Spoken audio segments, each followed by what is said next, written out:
जय हिंद। देखिए, supreme court ने अभी हाल ही के डिसीजन में उसने इलेक्टोरल बॉन्ड को असंवैधानिक घोषित करते हुए उसे रद्द कर दिया है और निर्वाचन आयोग को आदेश दिया है कि वो पूरी डेटा को पब्लिक करे।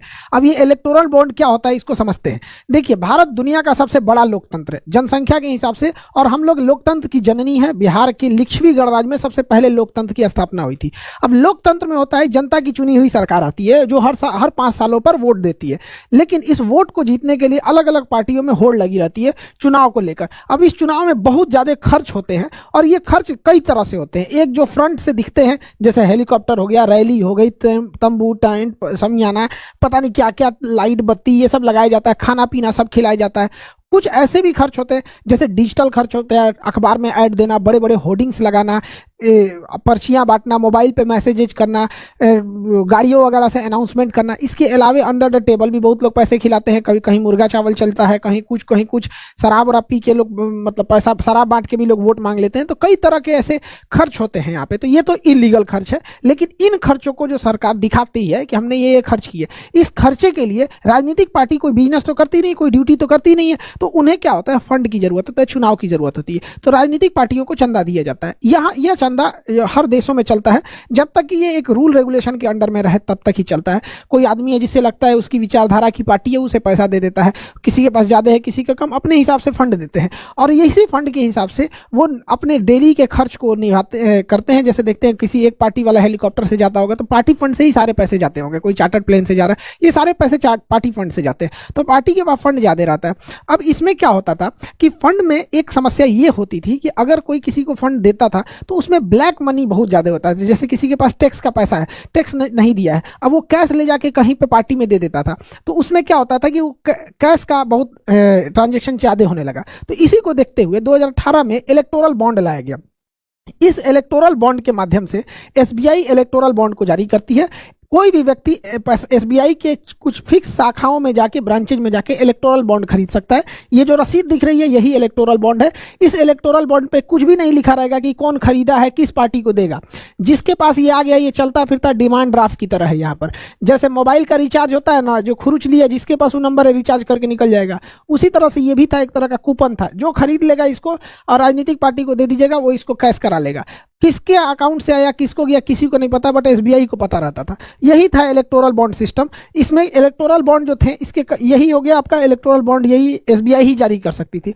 यह साल में हर 3 महीने पे जारी किया जाता था। 1 से 10 जनवरी के बीच में, 1 से 10 अप्रैल के बीच में, 1 से 10 जुलाई के बीच में, 1 से 10 अक्टूबर के बीच में। साल में हर 3-4 महीने पे 10-10 दिन के लिए इलेक्टोरल बॉन्ड के लिए खुलते थे शाखाएं एसबीआई में। कितने का इलेक्टोरल बॉन्ड ले सकते थे? 1000 का ले सकते थे, 10,000 का, 1 लाख का, 1 करोड़ का। अब जैसे किसी को 5 करोड़ का देना है तो 5 को बॉन्ड ले लेगा, 1 करोड़ वाला।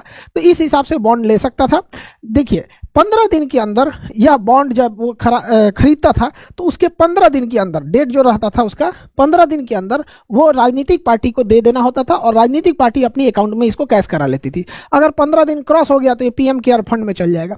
न पीएम केयर फंड का किसी को पता है कि कहाँ पैसा जाता है, कहाँ नहीं, सरकार किधर खर्च करती है। हालांकि सरकार अपने ऑडिट से बाहर रखी हुई पीएम केयर फंड को, और इस राजनीतिक पार्टी को भी नहीं पता चलता था। तो जैसे ये रूल आया तो इसमें एक चीज तो अच्छा था कि इसमें कोई भी व्यक्ति जो इलेक्टोरल बॉन्ड खरीदेगा उसे अपना आधार, पैन यानी केवाईसी देना होगा। तो केवल एसबीआई को पता रहेगा कि किस आदमी ने ये लिया है। कोई भी व्यक्ति अगर वो पैसा चंदा खरीद लेता है तो इलेक्टोरल बॉन्ड से दे देता है। इससे एक फायदा था कि कोई व्यक्ति किससे चंदा दिया ये पता ही नहीं चलता था, बस उसे इलेक्टोरल बॉन्ड से दिखता था। लेकिन इसमें कुछ गड़बड़ी धीरे धीरे आने लगी। कई सारे इसके नियम कानून थे इलेक्टोरल बॉन्ड का। जब ये 2018 में आया तो 2022 तक, क्योंकि 2023 का आंकड़ा अभी सरकार ने दिया नहीं है इलेक्टोरल बॉन्ड का, तो जब से स्टार्ट हुआ यानी 2017-18 के फाइनेंशियल ईयर से, और 2023 का डेटा अभी सरकार नहीं दी है।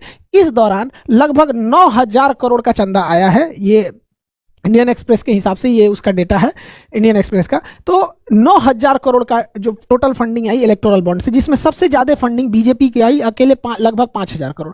सेकंड नंबर पे कांग्रेस थी, उसको लगभग 1,000 करोड़ के आसपास, 952 के आसपास आई। तृणमूल कांग्रेस आई 700-750 करोड़ के आसपास। तो ये 3 सबसे बड़ी पार्टियां थी। हालांकि अगर आप देखेंगे तो किसी भी समय में रूलिंग गवर्नमेंट को सबसे ज्यादा चंदा मिलता है। एक समय था 2004 से 2014 के बीच में सबसे ज्यादा चंदा कांग्रेस को मिला था।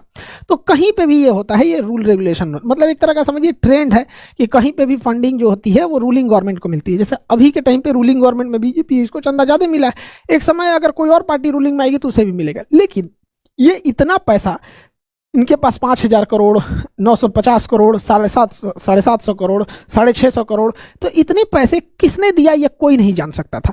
और इन पार्टियों ने भी इस संशोधन का कोई विरोध नहीं किया क्योंकि सबको मिल रहा था।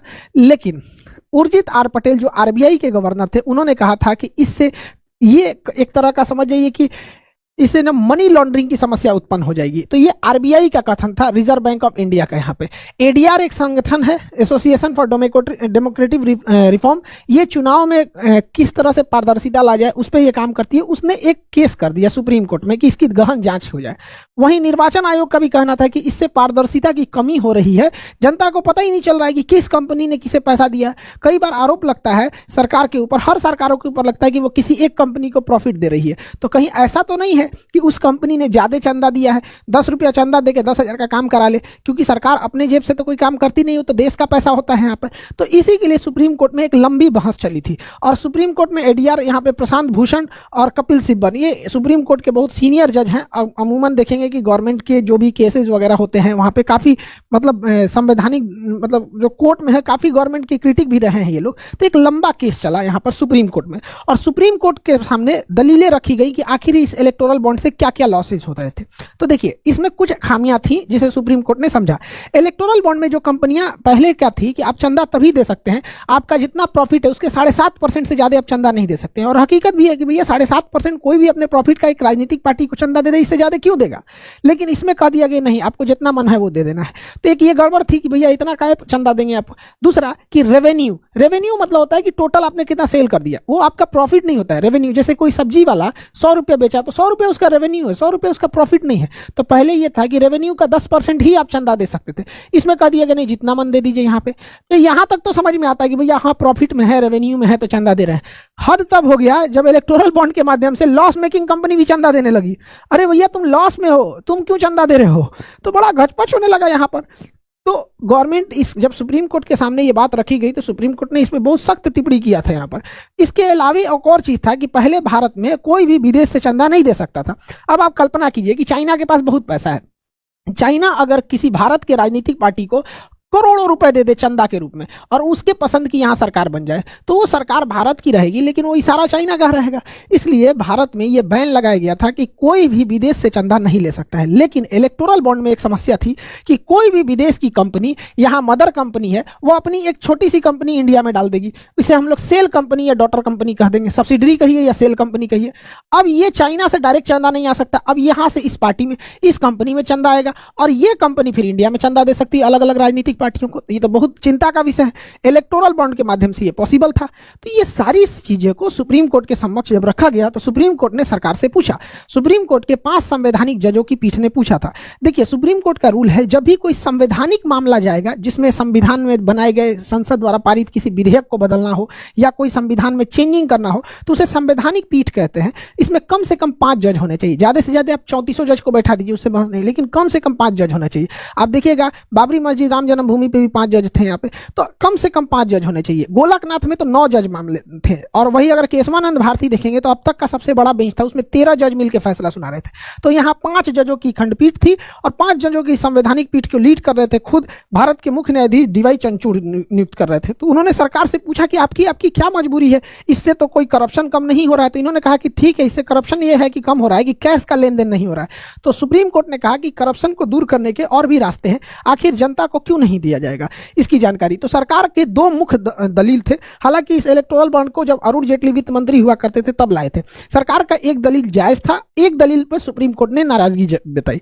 कौन सा दलील जायज था? एक था प्राइवेसी, कि अगर कोई कंपनी सरकार को चंदा दे रही है और इसका सार्वजनिक कर दिया जाएगा तो हो सकता है कि जब वो सरकार में न रहे तो दूसरी जब पार्टी सरकार में आएगी तो उस कंपनी को अच्छे से बिहेव न करे या ऐसा लगे कि भैया तुम तो उस गोल के हो, तुम इस ग्रुप के हो। तो ये सरकार का दलील भी ठीक था कि आप चंदा दे रहे हैं, सार्वजनिक अगर हो जाता है तो थोड़ा दिक्कत है। लेकिन फिर लोकतंत्र का मतलब क्या होता है, पारदर्शिता का मतलब क्या होता है, उस हिसाब से तो हर कंपनियों को अपना सब कुछ लोड करना पड़ता है वेबसाइट पे कि कितना प्रॉफिट आया, कितना लॉस आया, क्या हुआ, तो वो भी कह सकती हैं कि तो हमारा भी तो दिक्कत होगा भैया, लोगों को लगेगा ये कंपनी डूबने वाली है, हम क्यों अपलोड करेंगे।